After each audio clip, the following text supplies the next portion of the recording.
अस्सलामुअलैकुम, आप देख रहे हैं के न्यूज HD। मैं हूं हारिस अली शाह गिलानी। खबर शामिल करते हैं तांदलियावाला से, जहां महकमा ज़राअत पेस्ट वार्निंग की टीम ने मामू कांजन में कार्रवाई करते हुए जाली ज़रई अद्वियात बनाने वाली फैक्ट्री पकड़ ली। 1.25 करोड़ मालियत का तैयार और खाम माल कब्जा में ले लिया। मजीद इस हवाले से तफसीलात जानते हैं हमारे नुमाइंदे अली हसन साबरी से। जी साबरी, बताइएगा।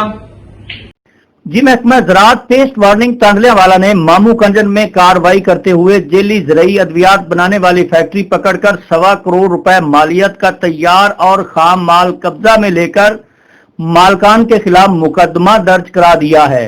महकमा ज़राअत पेस्ट वार्निंग तांदलियावाला को इत्तला मिली के थाना मामू कंजन के गांव 504 गाबे की नई आबादी के एक मकान में नकली ज़रई अद्वियात तैयार की जाती हैं, जिस पर इंस्पेक्टर पेस्ट वार्निंग इरफानुल हक ने अपने अमला और पुलिस के अमरा वहां पर छापा मारा तो मालिक आतिफ नसीम और दीगर फरार होने में कामयाब हो गए।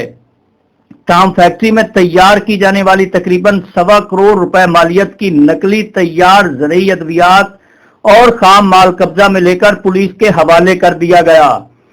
इंस्पेक्टर इरफानुल हक की मुद्दत में मुल्जमान के खिलाफ मुकदमा दर्ज करा दिया है। वाज़े रहे कि मज़कूरा मुल्जमान एक अरसा से जेली ज़रई अद्वियात तैयार कर रहे थे। जी।